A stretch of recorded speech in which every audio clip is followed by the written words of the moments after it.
The Clash of Civilizations and the Remaking of World Order by Samuel Phillips Huntington.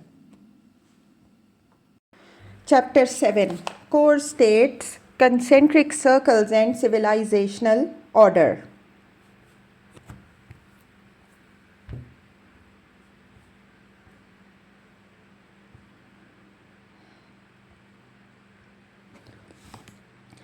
The reduction in Western economic involvement in China after Tiananmen Square, following a decade of rapid Chinese economic growth, created the opportunity and incentive for overseas Chinese to capitalize on their common culture and personal contacts and to invest heavily in China.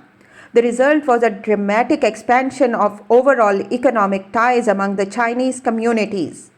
In 1992, 80% of the foreign direct investment in China, $11.3 billion, came from overseas Chinese, primarily in Hong Kong, 68.3%, but also in Taiwan, 9.3%, Singapore, Macau, and elsewhere. In contrast, Japan provided 6.6% and the United States 4.6% of the total. Of total accumulated foreign investment of 50 billion US dollars, 67% was from Chinese sources. Trade growth was equally impressive. Taiwan's exports to China rose from almost nothing in 1986 to 8% of Taiwan's total exports in 1992, expanding that year at the rate of 35%. Singapore's exports to China increased 22% in 1992 compared with overall growth in its exports of less than 2%. As Murray Weidenbaum observed in 1993, despite the current Japanese dominance of the region, the Chinese-based economy of Asia is rapidly emerging as a new epicenter for industry, commerce, and finance. This strategic area contains substantial amounts of technology and manufacturing capability. Taiwan, outstanding entrepreneurial, marketing, and services acumen. Hong Kong, a fine communications network. Singapore, a tremendous pool of financial capital, all three, and very large endowments of land resources and labor. Mainland China.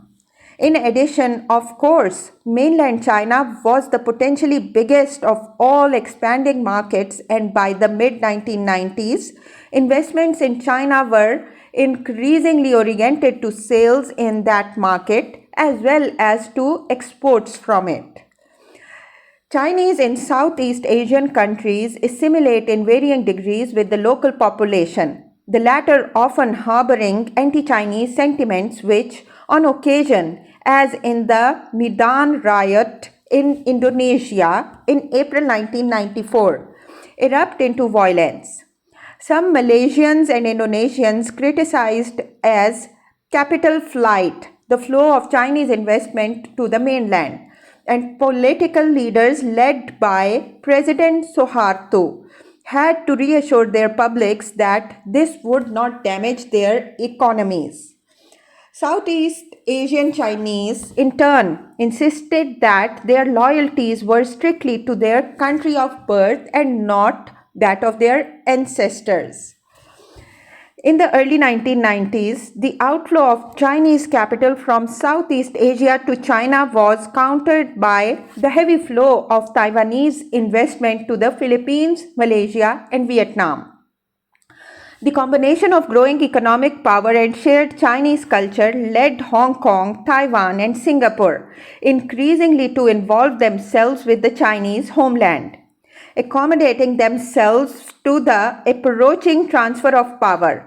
Hong Kong Chinese began to adapt to the rule from Beijing rather than London.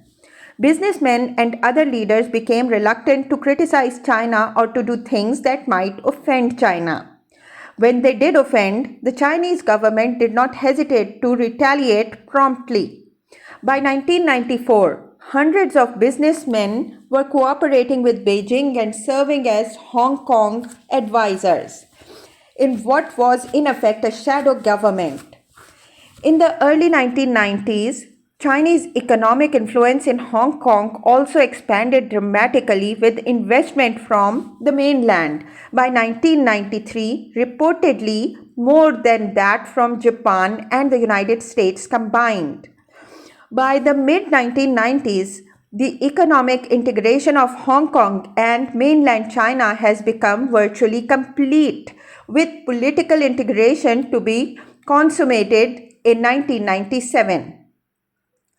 Expansion of Taiwan's ties with the mainland lagged behind Hong Kong's. Significant changes nonetheless began to occur in the 1980s.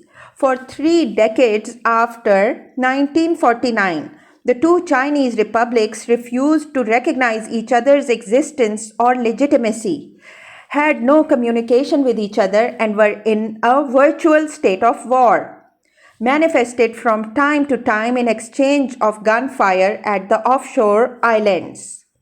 After Deng Xiaoping consolidated his power and began the process of economic reform, however, the mainland government initiated a series of conciliatory moves.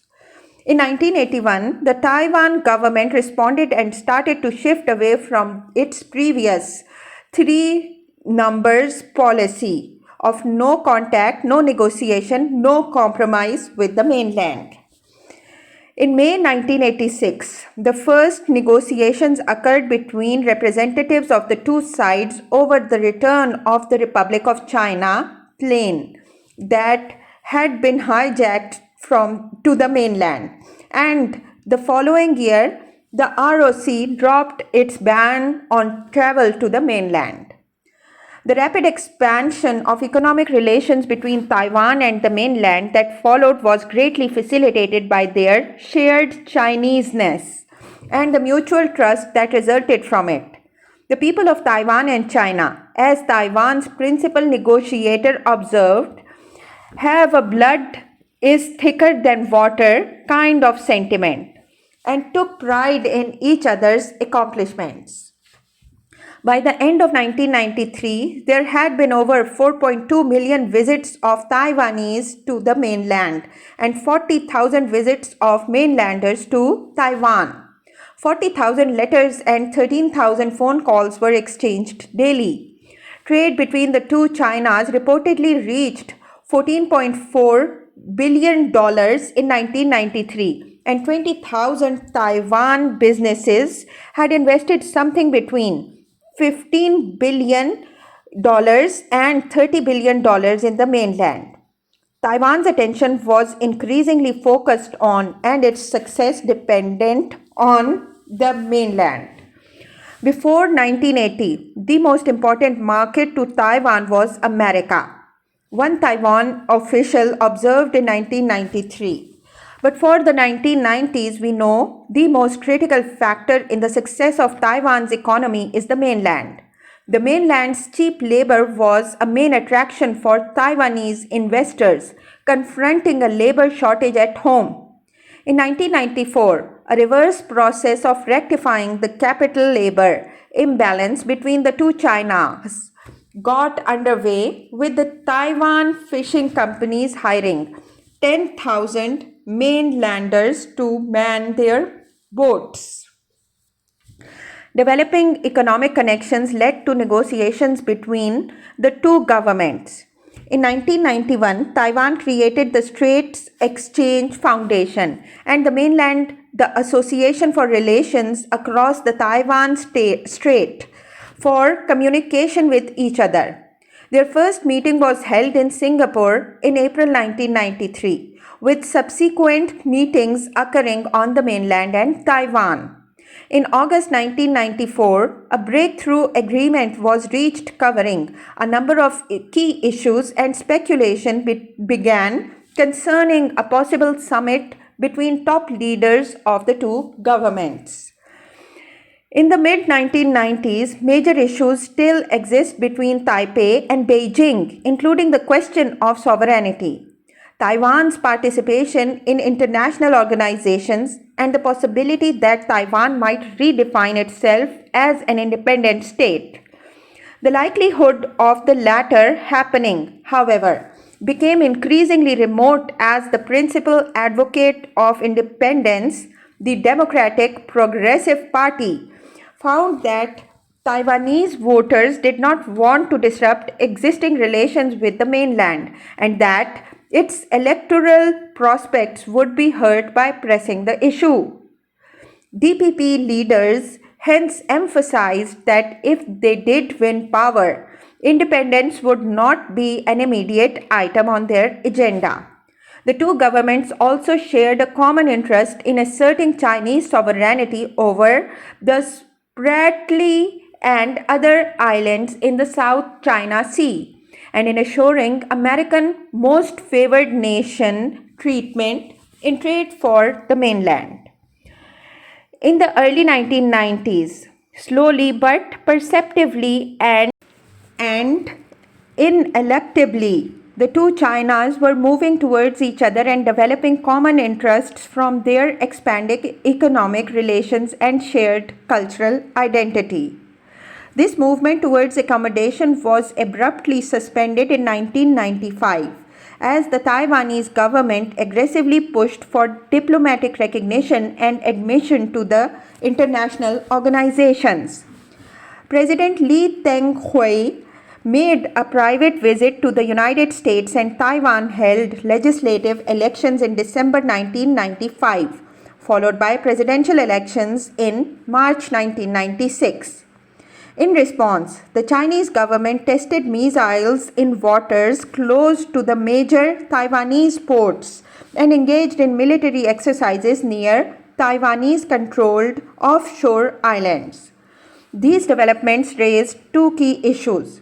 For the present, can Taiwan remain democratic without becoming formally independent? In the future, could Taiwan be democratic without remaining actually independent? In effect, the relations of Taiwan to the mainland have gone through two phases and could enter a third. For decades, the nationalist government claimed to be the government of all China. This claim obviously meant conflict with the government that was in fact the government of all of China except Taiwan. In the 1980s, the Taiwanese government dropped this pretension and defined itself as the government of Taiwan, which provided the basis for accommodation with the mainland concept of one country, two systems. Various individuals and groups in Taiwan, however, increasingly emphasized Taiwan's separate cultural identity, its relatively brief period under Chinese rule, and its local language incomprehensible to Mandarin speakers. In effect, they were attempting to define Taiwanese society as non-Chinese and hence legitimately independent of China. In addition, as the Taiwan government became more active internationally, it too seemed to be suggesting that it was a separate country, not a part of China. In short, the Taiwan government's self-definition appeared to evolve from government of all of China to government of part of China, towards government of none of China. The latter position, formalizing its de facto independence, would be totally unacceptable to the Beijing government, which repeatedly affirmed its willingness to use force to prevent it from materializing. Chinese government leaders also started that, following incorporation into the PRC of Hong Kong in 1997 and Macau in 1999, they will move to reassociate Taiwan with the mainland. How this occurs depends presumably on the degree to which support for formal independence grows in Taiwan. The resolution of the succession struggle in Beijing, which encourages political and military leaders to be strongly nationalist, and the development of Chinese military capabilities that would make feasible a blockade or invasion of Taiwan. Early in the 21st century, it seems likely that through coercion, accommodation, or most likely a mixture of both, Taiwan will become more closely integrated with mainland China.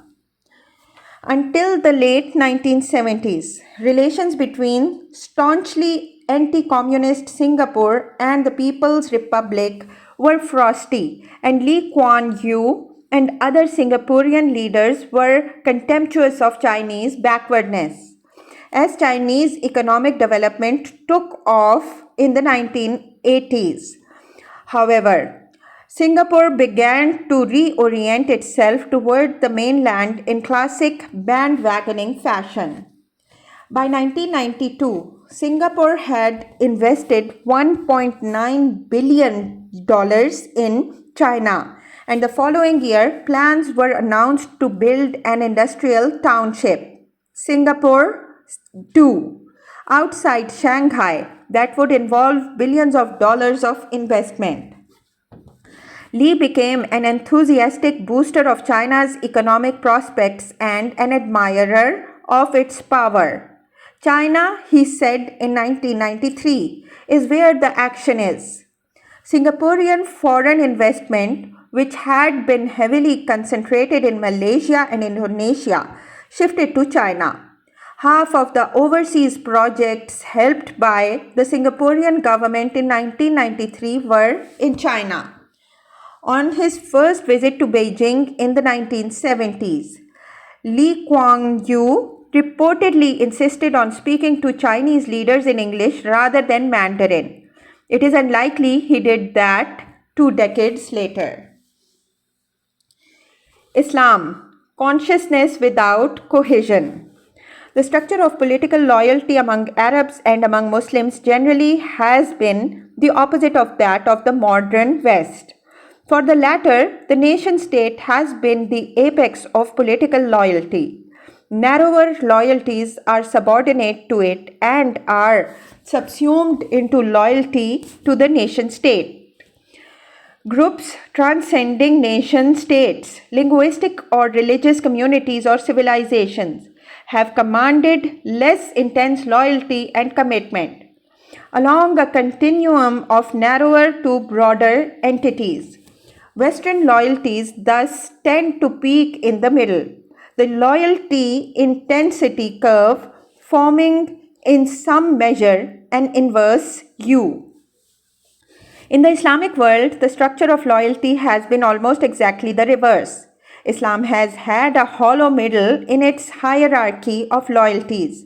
The two fundamental, original and persisting structures, as Ira Lepidus has observed, have been the family, the clan, and the tribe on the one hand, and the unities of culture, religion, and empire on an ever larger scale on the other. Tribalism and religion, Islam, played and still plays, one Libyan scholar similarly observed, a significant and determining role in the social, economic, cultural, and political developments of Arab societies and political systems. Indeed, they are intertwined in such a way that they are considered the most important factors and variables which shape and determine Arab political culture and the Arab political mind. Tribes have been central to politics in Arab states, many of which, as Tahsin Bashir put it, are simply tribes with flags. The founder of Saudi Arabia succeeded in large part as a result of his skill in creating a tribal coalition through marriage and other means. And Saudi policies has continued to be largely tribal politics, pitting Saudis against Shamars and other tribes. At least 18 major tribes have played significant role in Libyan development, and some 500 tribes are said to have lived in the Sudan, the largest of which encompasses 12% of the country's population. In Central Asia, historically, national identities did not exist. The loyalty was to the tribe, clan, and extended family, not to the state. At another extreme, people did have language, religion, culture, and lifestyles in common, and Islam was the strongest uniting force among people, more so than the Amir's power. Some 100 mountainous and 70 plains clans have existed among the Chechens and related North Caucasus peoples and controlled politics and the economy to such an extent that, in contrast to the Soviet planned economy, the Chechens were alleged to have a planned economy. Throughout Islam, the small group and the great faith, the tribe and the ummah, have been the principal foci of loyalty and commitment, and the nation state has been less significant. In the Arab world, existing states have legitimacy problems because they are, for the most part, the arbitrary, if not capricious, products of European imperialism, and their boundaries often did not even coincide with those of ethnic groups such as the Berbers and Kurds. These states divided the Arab nation, but a pan-Arab state, on the other hand, has never materialized.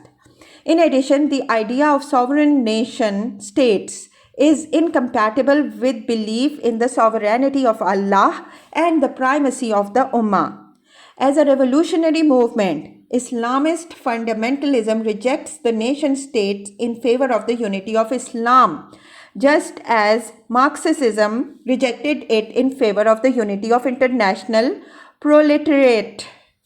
The weakness of the nation state in Islam is also reflected in the fact that while numerous conflicts occurred between Muslim groups during the years after World War II, major wars between Muslim states were rare, the most significant ones involving Iraq invading its neighbors. In the 1970s and 1980s, the same factors which gave rise to the Islamic resurgence within countries also strengthened identification with the Ummah or Islamic civilization as a whole.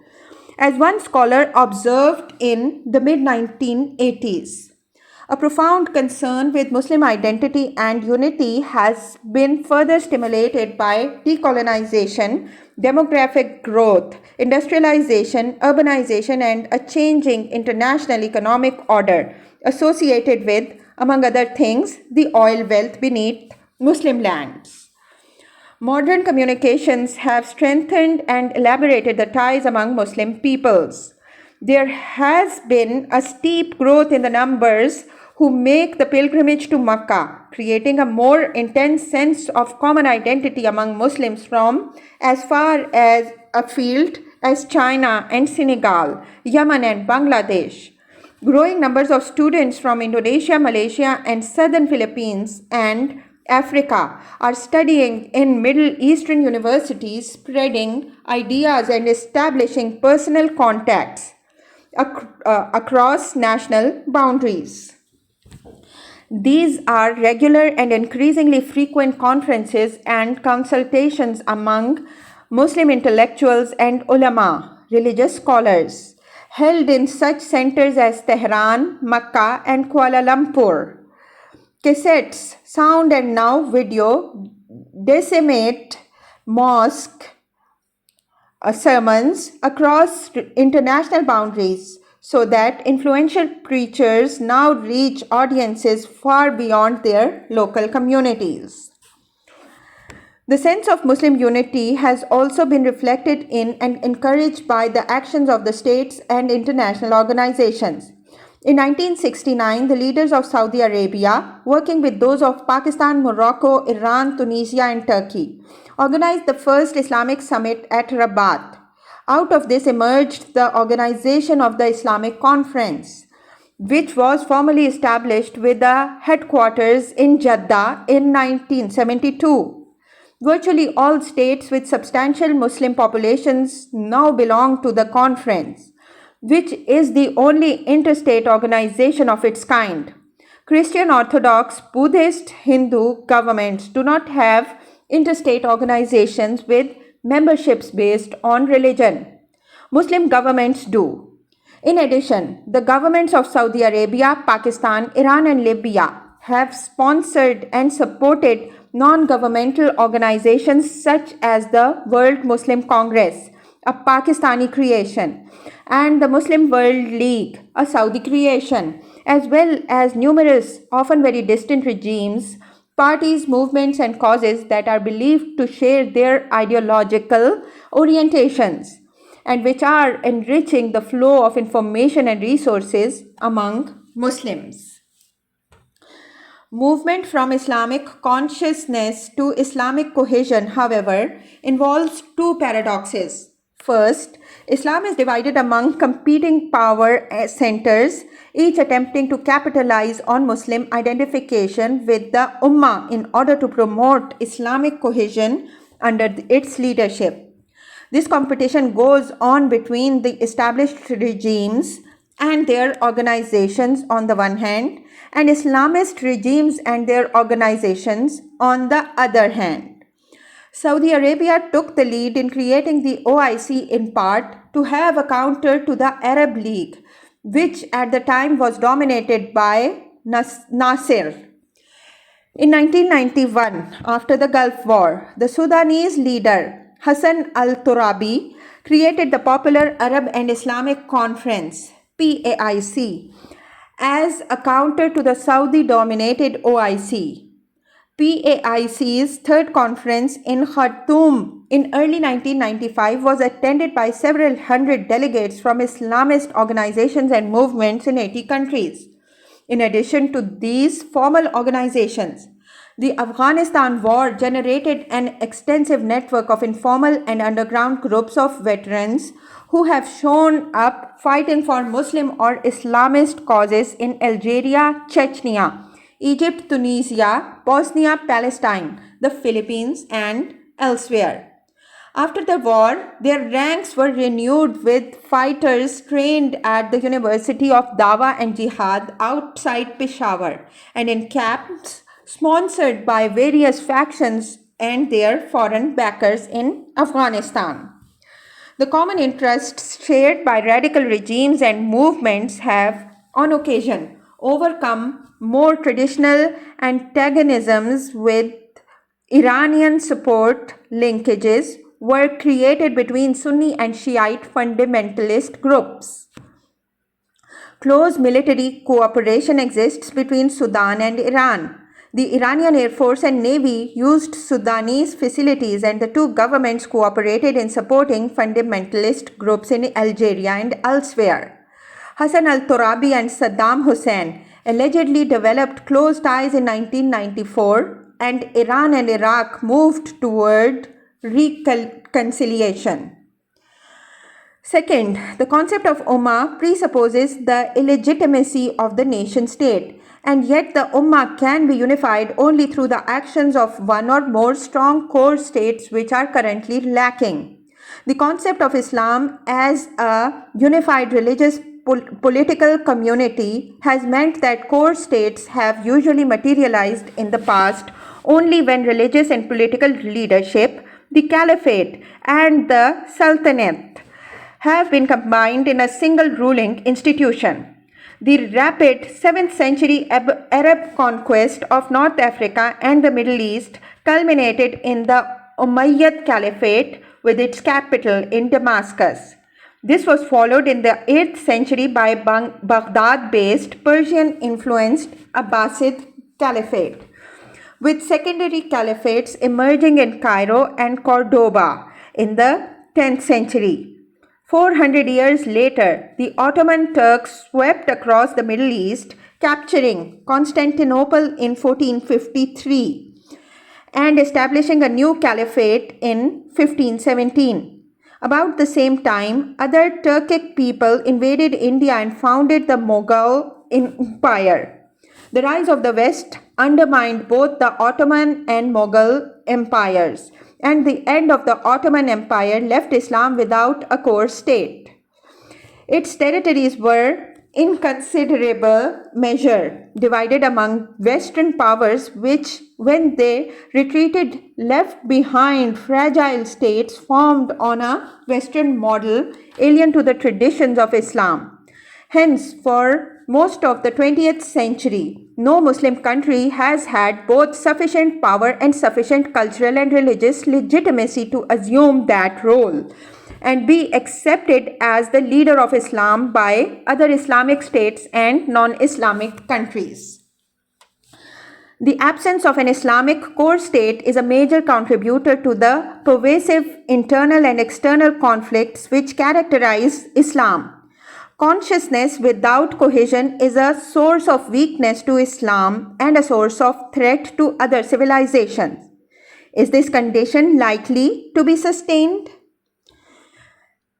An Islamic core state has to possess the economic resources, military power, organizational competence, and Islamic identity and commitment to provide both political and religious leadership to the Ummah. 6 states are from time to time mentioned as possible leaders of Islam. At present, no one of them, however, has all the requisites to be an effective core state.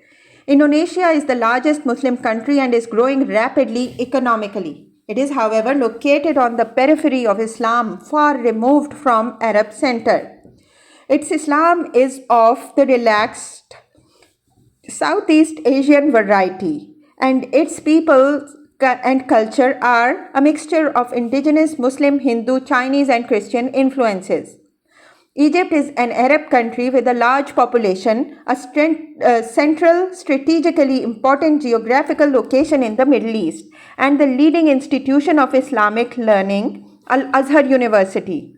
It is also, however, a poor country, economically dependent on the United States, Western-controlled international institutions, and oil-rich Arab states. Iran, Pakistan, and Saudi Arabia have all explicitly defined themselves as Muslim countries and have actively attempted to exercise influence in and to provide leadership to the Ummah. In so doing, they have competed with each other in sponsoring organizations, funding Islamic groups, providing support to the fighters in Afghanistan, and wooing the Muslim peoples of Central Asia. Iran has the size, central location, population, historical traditions, oil resources, and middle level of economic development which would qualify it to be an Islamic core state. 90% of Muslims, however, are Sunni and Iran is Shiite. Persian is a distant second to Arabic as the language of Islam, and the relations between Persians and Arabs have historically been antagonistic. Pakistan has size, population, and military prowess, and its leaders have fairly consistently tried to claim a role as the promoter of cooperation between Islamic states and the speaker of Islam for the rest of the world. Pakistan is, however, relatively poor and suffers serious internal, ethnic, and regional divisions, a record of political instability, and a fixation on the problem of its security vis-a-vis India, which accounts in large part for its interest in developing close relations with other Islamic countries as well as non-Muslim powers like China and the United States. Saudi Arabia was the original home of Islam. Islam's holiest shrines are there. Its language is Islam's language. It has the world's largest oil reserves and the resulting financial influence. And its government has shaped Saudi society along strictly Islamic lines. During the 1970s and 1980s, Saudi Arabia was the single most influential force in Islam. It spent billions of dollars supporting Muslim causes throughout the world, from mosques and textbooks to political parties, Islamist organizations, and terrorist movements, and was relatively indiscriminate in doing so. On the other hand, in relatively small population and geographically vulnerability make it dependent on the West for its security. Finally, Turkey has the history, population, middle level of economic development, national coherence, and military tradition and competence to be the core state of Islam. In explicitly defining Turkey as a secular society, however, Ataturk prevented the Turkish Republic from succeeding the Ottoman Empire in that role. Turkey could not even become a charter member of the OIC because of the commitment to secularism in its constitutions. So long as Turkey continues to define itself as a secular state, leadership of Islam is denied it. What, however, if Turkey redefined itself? At some point, Turkey could be ready to give up its frustrating and humiliating role as a beggar, pleading for membership in the West, and to resume its much more impressive and elevated historical role as the principal Islamic interlocutor and antagonist of the West. Fundamentalism has been on the rise in Turkey. Under Özal, Turkey made extensive efforts to identify itself with the Arab world. It has capitalized on ethnic and linguistic ties to play a modest role in Central Asia. It has provided encouragement and support to the Bosnian Muslims. Among Muslim countries, Turkey is unique in having extensive historical connections with Muslims in the Balkans, the Middle East, North Africa, and Central Asia. Conceivably, Turkey, in effect, could do a South Africa, abandoning secularism as alien to its being as South Africa abandoned apartheid, and thereby changing itself from a pariah state in its civilization to the leading state of that civilization. Having experienced the good and the bad of the West in Christianity and apartheid, South Africa is peculiarly qualified to lead Africa.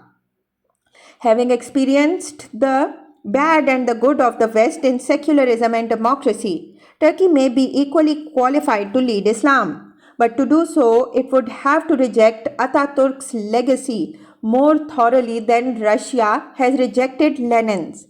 It would also take a leader of Ataturk's caliber and one who combined religious and political legitimacy to remake Turkey from a torn country into a core state.